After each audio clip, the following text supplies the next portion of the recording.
തലസ്ഥാനത്ത് 2 പേർക്ക് കൂടി കോളറ ബാധ സ്ഥിരീകരിച്ചു. നെയ്യാറ്റിൻകരയിലെ ഭിന്നശേഷിക്കാരുടെ ഹോസ്റ്റലിലെ അന്തേവാസികൾക്കാണ് കോളറ സ്ഥിരീകരിച്ചത്. അതേസമയം പനി ബാധിച്ച ഇന്നലെ സംസ്ഥാനത്ത് 6 പേർ മരിച്ചു.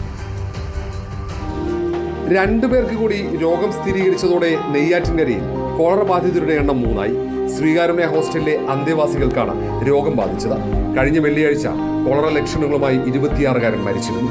ഇതിന് പിന്നാലെ ഹോസ്റ്റലിലെ അന്തേവാസിയെ 13കാരന് കോളറ സ്ഥിരീകരിച്ചു.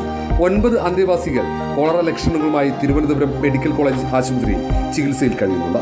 കോളറ സ്ഥിരീകരിച്ചതോടെ DMOയുടെ നേതൃത്വത്തിൽ പ്രതിരോധ പ്രവർത്തനങ്ങൾ ഊർജിതമാക്കി. പരിസരത്ത് ബോധവൽക്കരണവും ക്ലോറിനേഷനും നടത്തി. രോഗം പടരാതിരിക്കാൻ മുൻകരുതൽ എടുത്തതായി ആരോഗ്യ വിഭാഗം അറിയിച്ചിട്ടുണ്ട്. പക്ഷേ ഇതുവരെ കോളറ ബാക്ടീരിയയുടെ ഉറവിടം കണ്ടെത്താനായിട്ടില്ല. ഹോസ്റ്റലിലെ കുടിവെള്ളവും ഭക്ഷണവും ആരോഗ്യ വിഭാഗം പരിശോധിച്ചിരുന്നു. ആശുപത്രിയിൽ കഴിയുന്ന ഹോസ്റ്റൽ അന്തേവാസികളുടെ ആരോഗ്യനില തൃപ്തികരമാണെന്ന് ആശുപത്രി അധികൃതർ അറിയിച്ചു. അതേസമയം സംസ്ഥാനത്ത് ഇന്നലെ പകർച്ചപ്പനി ബാധിച്ച് 6 പേരാണ് മരിച്ചത്. 13,756 പേരാണ് ഇന്നലെ പനി ബാധിച്ച് വിവിധ ആശുപത്രികളിൽ ചികിത്സ തേടിയത്. ഇതിൽ 225 പേർക്ക് ഡെങ്കിപ്പനി സ്ഥിരീകരിച്ചു. റിപ്പോർട്ടർ, തിരുവനന്തപുരം.